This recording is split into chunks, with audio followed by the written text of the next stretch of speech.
really looking for people to take a proactive interest in what does social responsibility in the jewelry industry mean. So why don't we just throw that question out there? Somebody tell me. Where's it coming from? How do we know? And that way, the responsibility for the people within the industry is to have this disclosure so no one questions, what is this, where's it coming from? And that's what we're discussing right now, is how to track something that is around the planet, the people being crushed by and oppressed. That needs to be addressed first. We should focus on the product. We have to do all that. There's not even a question. But now the challenge is, what about the people? I would like to think about us getting to meet people, because once you've met an artisanal digger, that changes your whole perception of the issue.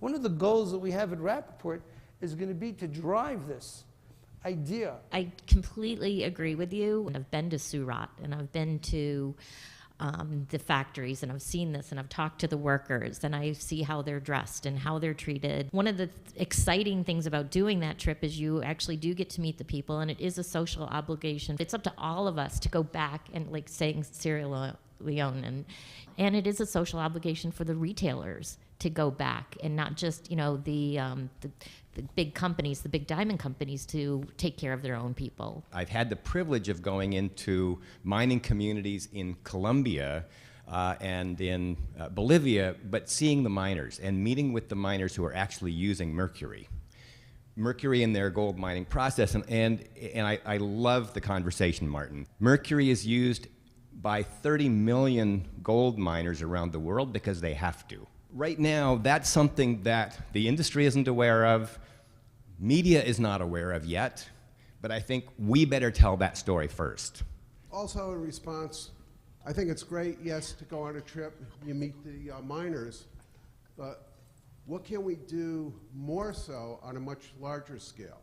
What do we do in the meantime? Do we stop buying from them? I think one of the most important things is them and their governments knowing that we care, that they matter to us, that we are creating an inclusive supply chain.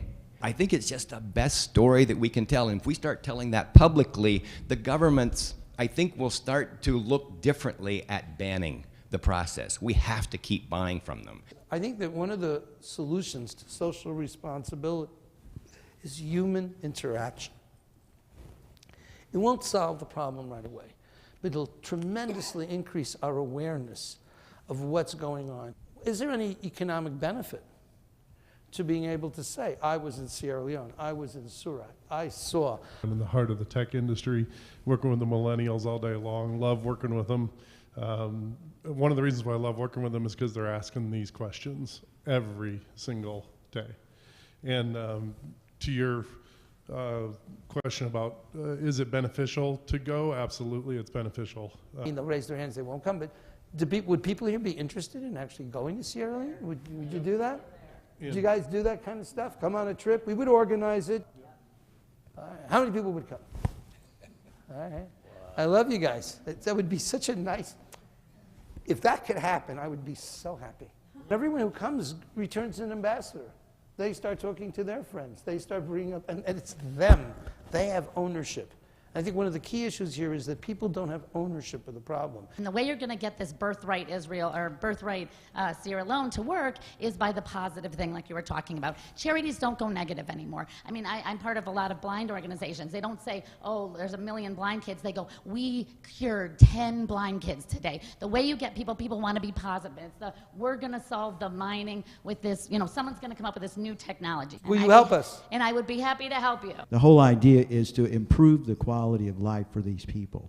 I'm a human geographer who's been studying the evolution of the ethical diamond market. Kind of to what this man was saying, for practicality, is that to get diamond diggers to move away from maybe their existing traders and those relationships, they need to see that there's going to be a sustainable organization that's going to come back and not just kind of one trip. We tried to take the product, we have 24 rings already created by people, and put it into the stores. But the problem was that people don't want it in there where it's ethical, and then the other product looks unethical. Because that's one of the purposes of this town hall meeting, is to allow all kinds of different people to kind of bring their ideas together and work as a team so that we can kind of, invigorate each other and share ideas and stuff. Let me say this.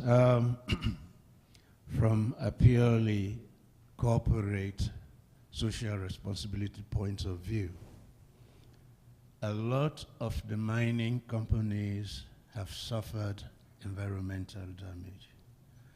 A lot of the mining communities are deprived.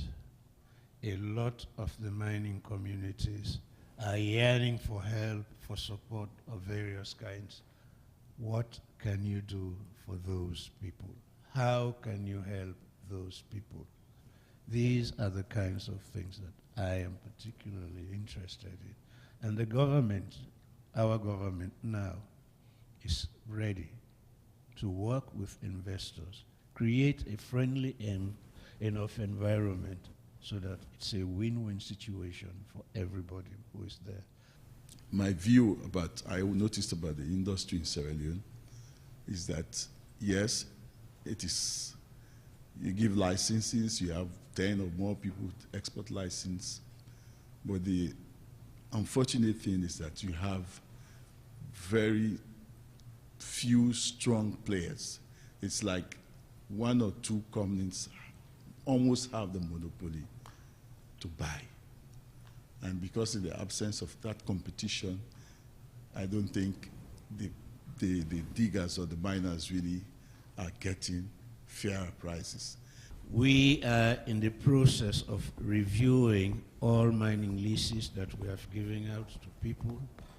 We are also in the process of reviewing a 2009 Mines and Minerals Act, and we are open to suggestions.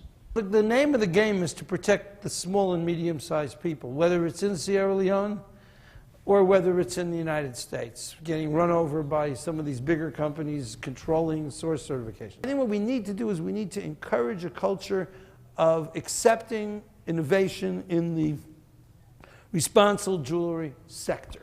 One thing that I just want to say from RJC's perspective, and thank you so much for supporting us. The point of RJC from the start is to accept an open, transparent system whereby at the moment our 1,100 members are going on a journey with us towards improvement in the supply chain, and we're very welcome to hear other comments. So what I would like to ask you to do is be in touch with us with how you feel we can improve what we're doing. I'd like to thank everybody for coming. I think it's really impressive and nice, and with God's help, we'll do good things.